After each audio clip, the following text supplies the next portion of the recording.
யசோதாம்மா எப்பவுமே வந்து புன்னகைச்சு மாதிரி தான் பேசுவாங்க. ஏன்னா அவங்க பேசும்போது வந்து பாத்தீங்கன்னா அந்த பிராக்டிக்கல் தமிழ் ஒண்ணு இருக்கும். பிராக்டிக்கல் தமிழ் அப்படிங்கிறத விட நான் என்ன சொல்றேனோ நான் என்ன நடந்துக்கிறேனோ அதுதான் நான் சொல்லுவேன் அப்படின்னு அந்த நடைமுறை தமிழ வந்து அழகா தமிழா பேசுறவங்க அம்மா தான். அதனால வந்து இன்னைக்கு கூட்டு குடும்பம் தான் அப்படின்னு அந்த ஸ்பாட்ல வந்து இவங்க எப்படி ப்ரிப்பேர் பண்ணிருக்காங்கன்னு எனக்கு தெரியல. அம்மா நீங்க உங்களுடைய உரையை வந்து உங்களுடைய என்னது இத்தனை பேருக்கு நீங்க தான் பதில் கொடுக்கணும். இத்தனை பேர் பேசியிருக்கிறாங்க, நீங்க கூட்டு குடும்பம் தான் அப்படின்னு நீங்க தான் பதில் கொடுக்கணும். உங்களுடைய பதில வச்சுதான் ரிசல்ட் வந்து கூட்டு குடும்பமா அப்படிங்கறத சொல்றதுங்கிறத நீங்களே ஒரு முடிவை சொல்லிக்கிடுங்க. நம்ம அடுத்து வந்து தனி குடும்பத்துக்கான என்னங்கிறத நம்ம பாத்துக்கலாம். நம்மளுடைய இறுதி பேச்சாளர் அம்மா தொடரலாம் உங்களுடைய உரையை. குடும்பம் அப்படிங்கிற ஒரு தலைப்பை தான் நான் தேர்ந்தெடுத்திருக்கேன். அது மிக முக்கியமான இன்றைய சூழ்நிலைக்கு தேவையான தலைப்பு தான். கூடி வாழ்ந்தால் கோடி நன்மை என்பது கூடி வாழ்ந்தால் அப்படின்னா அந்த குடும்பத்துல யார் யார் இருப்பாங்கன்னா தாத்தா, பாட்டி, அண்ணன், தம்பி, தங்கை, அத்தை, அண்ணி, அம்மா, மாமியார், பெரியம்மா, நாத்தனார், கொழுந்தனார்னு நிறைய பேர் இருப்பாங்க. அதுக்கு உண்மையாலுமே நம்ம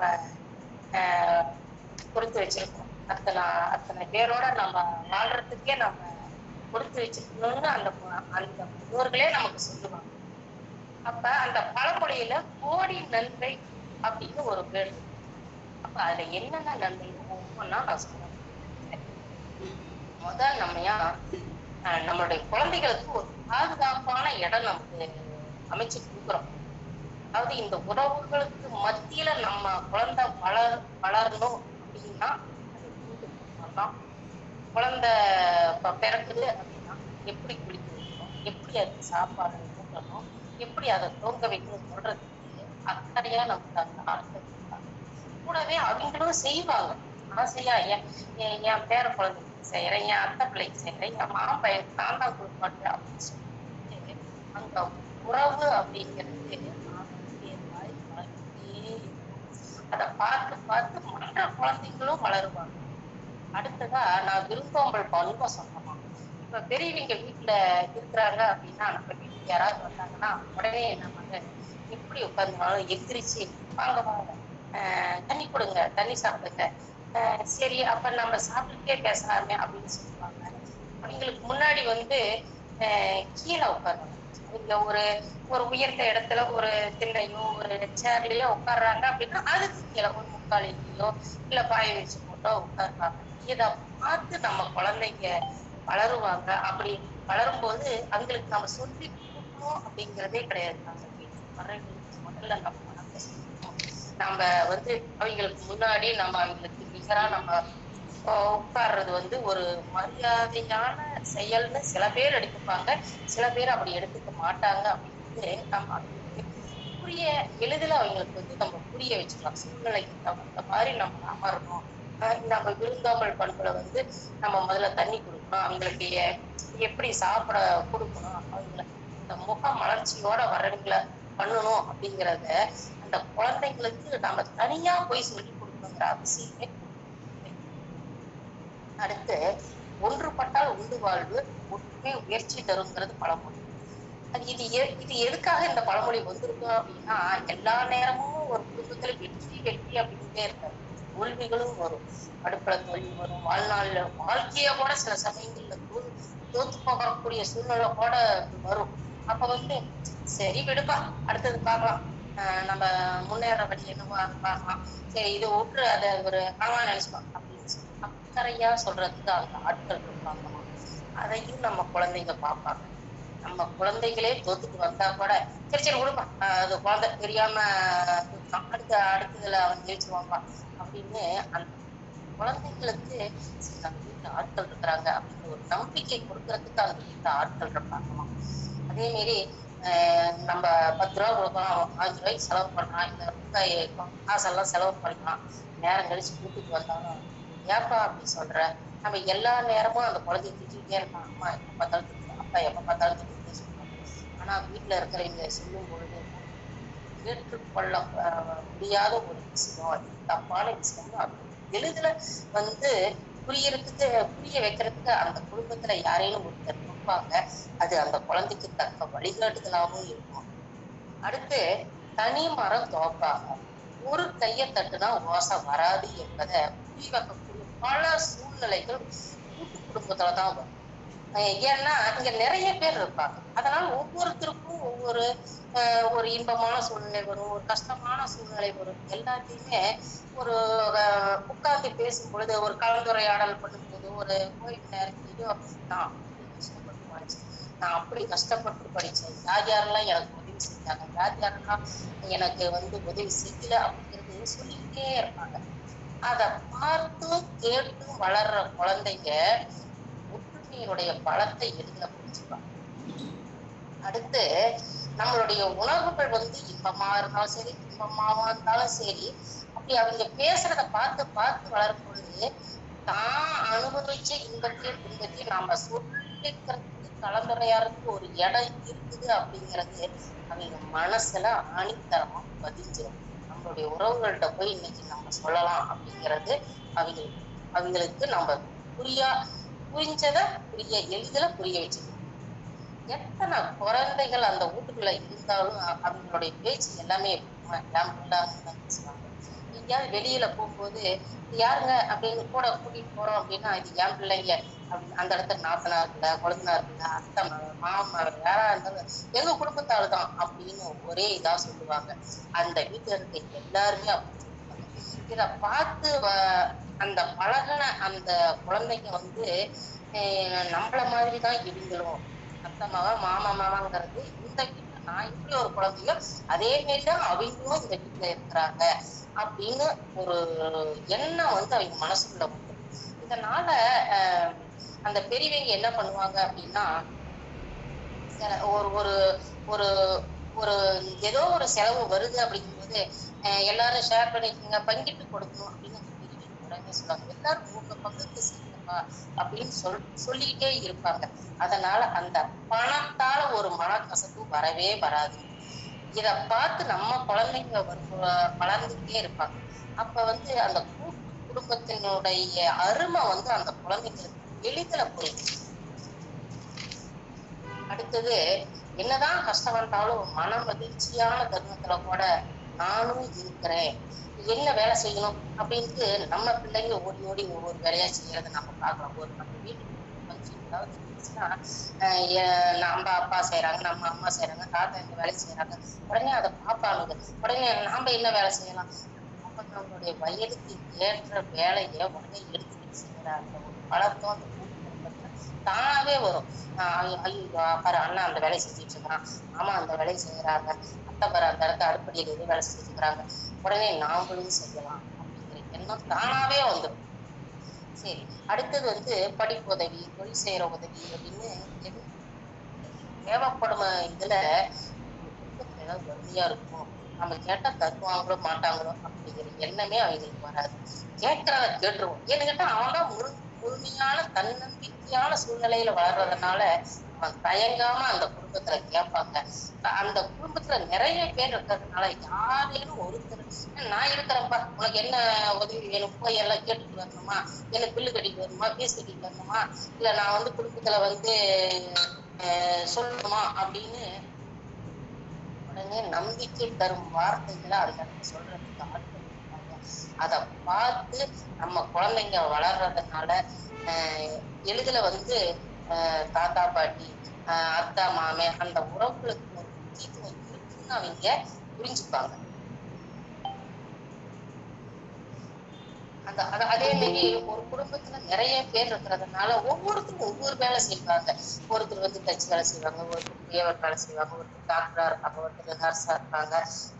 அப்ப அந்த குழந்தைங்களுக்கு ஒரே அறிவு வளராம பல்துறை அறிவு வளரக்கூடிய சூழ்நிலையும் அவங்களுக்கு இருக்கும். அவங்களுடைய சூழ்நிலை அவங்களுடைய விருப்பத்துக்கு ஏற்ப தகுதிக்கு ஏற்ப ஒரு படிப்பையோ தொழிலையோ தேர்ந்தெடுக்கிறது மிக எளிதா அங்க இருக்கும். அதே மாதிரி ஒரு முக்கியமான விஷயம் என்னன்னா, பிறர் அதாவது வேண்டாத நபர்கள் தலையிட்டால் கூட, அதாவது நம்ம குழந்தைங்க வெளி உலகத்துக்கு போய் படிக்கிறாங்க, தொழில் செய்ய போறாங்க, ஏதேனும் ஒரு கோச்சிங் சென்டர் போறாங்க, அப்ப வேண்டாத நபர்கள் தலையிட்டா கூட எனக்கு என் குடும்ப நபர்கள் உதவி செய்வார்கள் என்ற நம்பிக்கை இந்த மனசுக்குள்ள இருக்கிறதுனால அந்த குழந்தைங்க இவங்க நல்லவங்களா கெட்டவங்களான்னு எளிதில் புரிஞ்சுப்பாங்க. தீயவர்களாக இருந்தா இல்லைங்க பரவாயில்லைங்க அப்படின்னு நேக்கா நம்ம நிமிர்ந்து வர்றதையும் பார்க்கலாம். அதே மாதிரி நம்ம நம்மளுடைய தாத்தா பாட்டி ஆகட்டும், அத்தை மாமாகட்டும், விருந்தாளி செலவு செஞ்சா கண்டிப்பாக நம்ம சிறுதுளினால பெருவெள்ளம் ஆகும். இல்ல நம்ம கொஞ்சம் கொஞ்சமா சேமிச்சாதான் நமக்கு வந்து அந்த குடும்பத்தினுடைய செலவை வந்து நம்ம ஈடுகட்ட முடியும் அப்படின்னு சொல்லிக்கிட்டே இருப்பாங்க. அப்ப நான் இந்த மாசம் இதை செஞ்சேன், நீ மிச்சத்தை பாரு, நான் அத்தைகிட்ட கொடுக்குறேன், மிச்சத்தை பாரு பாட்டிகிட்ட கொடுக்குறேன் அப்படின்னு பெரியவங்கன்னு சொல்லுவாங்க. அவங்க நான் பணத்தை வந்து பத்திரமா தான் வச்சிருக்கிறேன், நான் வந்து செலவு பண்ணல அப்படின்னு அவங்க சொல்லுவாங்க. அந்த சிறுதுளி பெருவெள்ளத்தை அப்படி எளிதில புரிச்சுப்பாங்க. அதே மாரி கட்டுறது கையளவு கல்லாதது உலகாவி என உரைத்துக்கிட்டே இருப்பாங்க. தேவையானதை கற்கும் அப்படின்னு சொல்லிக்கிட்டே இருக்கும் பொழுது ஒரு ஒரு வீட்டுல வந்து இல்ல எல்லாம் எனக்கு தெரியும் அப்படின்னு சில பசங்கள்லாம் செய்வாங்க. இல்லப்பா, ஒவ்வொரு விழாவிலையும் இப்படிதான் நம்ம செய்யணும், இப்படிதான் பண்ணணும், எப்படி சாமி கும்பிடணும், இந்த சாங்கியம் எப்படி, சம்பிரதாயம் எப்படி, அப்படி அதுக்கு என்ன காரணம், அறிவியல் உண்மை என்ன, அதுக்குதான் இந்த விழாக்கள்லாம் இருக்கு, அதனாலதான் நம்ம விழாக்கள் கொண்டாடணும், ஏன் கொண்டாடணும், எதுக்கு கொண்டாடணும், அவங்க ஒவ்வொன்றுமே சொல்லுவாங்க. எதுக்கு இந்த இடத்த விளக்கு பண்றோம், எதுக்கு இந்த இடத்த பூ வைக்கிறோம், இந்த இடத்த எதுக்கு மாவிளக்கு வாங்க பண்றோம் அப்படின்னு அந்த பெரியவங்க வந்து சொல்லி சொல்லியே செய்வாங்க. அந்த ஒவ்வொரு வேலையிலையுமே அந்த குழந்தைகளையும் ஈடுபடுத்துவாங்க. அந்த குழந்தைகள் செய்யறது குட்டி வேலையாதான் இருக்கும், அது பெருசா சொல்லுவாங்க. என் பேரன் செஞ்சான், என் பேத்தி செஞ்சா, என் மவுட்டு பிள்ளை செஞ்சது, என் மவுட்டு பிள்ளை பெருமையா சொல்லுவாங்க. அதுல வந்து தனக்கான ஒரு அங்கீகாரத்தை அந்த குழந்தைங்க அனுபவிப்பாங்க. அதனால வந்து எல்லாருமே நமக்கு உதவுவாங்கிற எண்ணமும் நாமளும் உதவி செய்யணுங்கிற எண்ணமும் அவங்களுக்கு சாதாரணமாவே வரும். அதே மாதிரி நம்ம ஊருக்குள்ள போறோம் அப்படின்னா அவங்கெல்லாம் ஒத்துமையா இருக்கிறாங்கப்பா, அது அவங்க கூட்டு குடும்பமே ஒரு தனி இதுதான் அப்படின்ட்டு நம்ம குடும்பத்துக்கான மரியாதை வெளியே போகும்போது மக்கள் சொல்லுவாங்க. அவங்க இன்னமும் அவங்க அண்ணன் தம்பிக்குள்ள எந்த சண்டை சச்சரவுலாம் எதுவுமே கிடையாதுங்க அப்படின்னு சொல்லுவாங்க. நாம எங்கேயாவது யார்கிட்டயாவது போய் ஏதாவது பேசிட்டு இருக்கும்போது உங்க தாத்தா எனக்கு தெரியும்பா, உங்க அப்பா எனக்கு நல்லா தெரியும் அப்படின்னு சொல்லிட்டு, அப்ப நீ அண்ணா இருக்க பிள்ளையா, ஐயோ இவங்க பிள்ளையா, இந்தாப்பா நான் உனக்கு உதவி செய்யறேன் சூழ்நிலையும் அந்த குடும்பத்தாலதாங்க வரும். அதே மாதிரி காலத்தே பயிர் செய்கின்ற பழமொழிக்கு ஏற்ப நம் குழந்தைகளுக்கு ஏற்ற காலத்துல ஒரு படிப்பு பண்ணணும், தொழில் பண்ணணும், திருமணம் பண்ணணும், பிள்ளைப்பேர் பண்ணணும் அப்படின்னு சொல்லிட்டு அந்த வயசு வந்துருச்சு அப்படின்னாலுமே அந்த இடத்த சொல்ல அறிவுரை சொல்லக்கூடிய மனிதர்கள் அந்த இடத்துல இருப்பாங்க.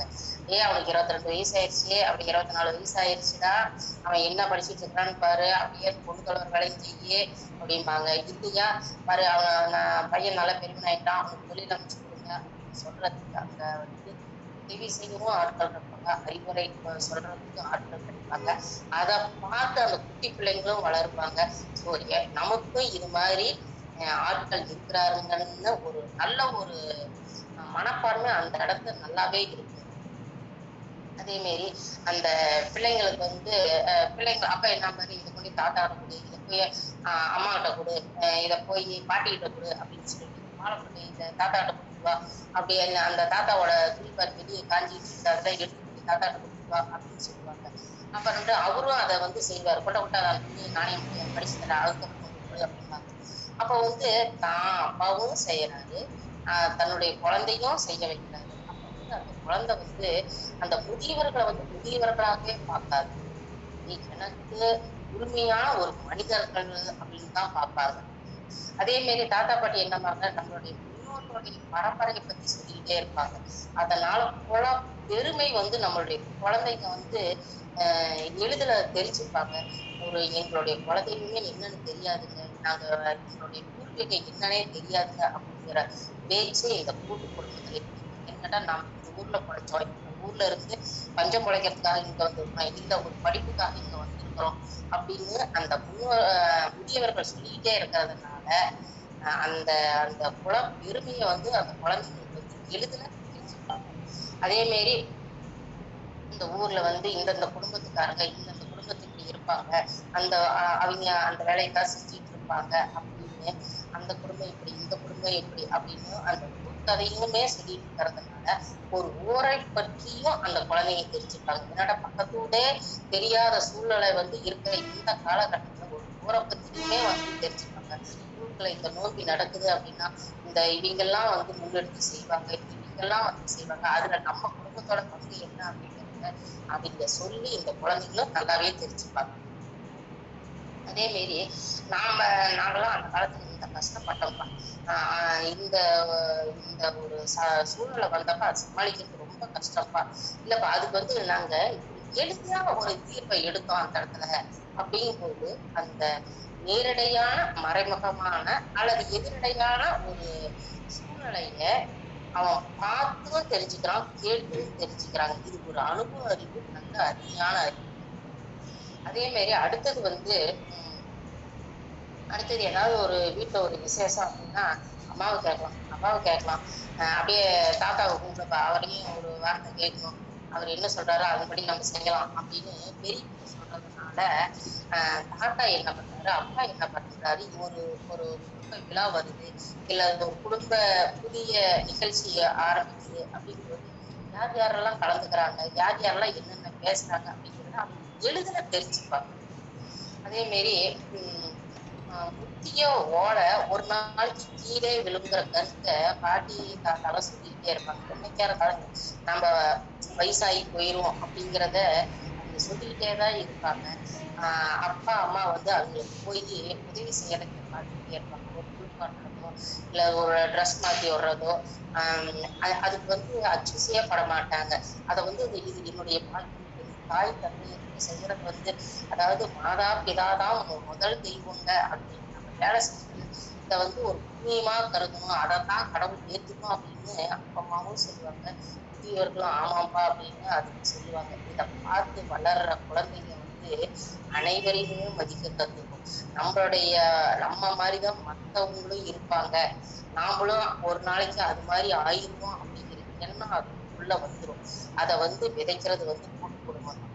அதே மாதிரி குலக்கல்வி அப்படிங்கிறது அவங்களுக்கு சாதாரணமாவே தெரிய வந்துடும். இந்த கூட்டு குடும்பத்துல ஒவ்வொருத்தரும் ஏதேனும் ஒரு தொழில், ஒரு விவசாய குடும்பத்துல பிறந்தவங்க கண்டிப்பா ஏதேனும் ஒரு விவசாய தொழில் பண்ணியிருப்பாங்க. அது மாதிரி குல தொழில் அப்படிங்கிறது ஏதேனும் ஒரு தொழில் இருக்கும்.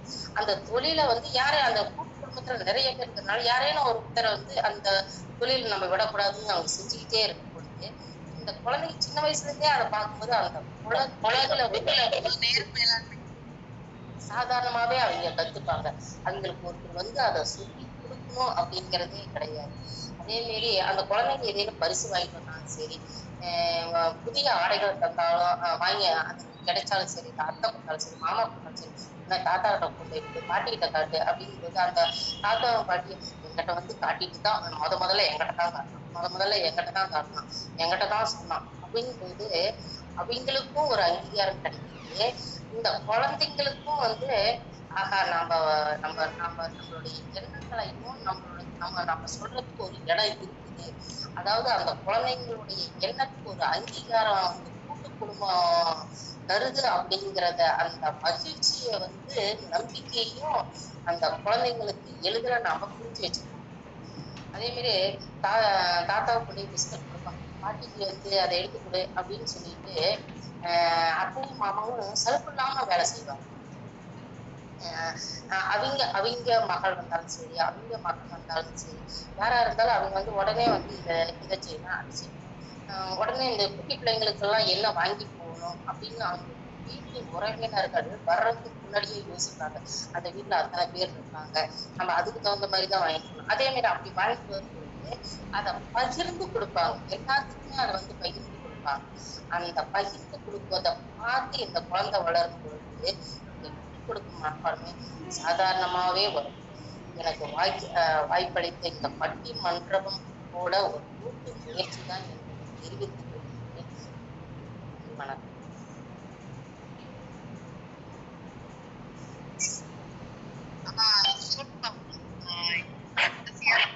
நிச்சயமாவும் காட்சி அமைப்போட வந்து எது எப்படின்னாலும் கூட்டு குடும்பம் தான் அப்படின்னு கூட்டு குடும்பத்தோடைய அப்பு வேற ஆணி வேற பிரிச்சு ஒன்னொன்னா சொல்லிட்டீங்க. ஏன்னா இது வந்து ஒரு சின்னதா நீங்க சொன்ன ஒரு 13 நிமிடமே நாங்களே கூட்டு குடும்பத்துக்குள்ள வாழ்ந்த மாதிரி இருக்கு.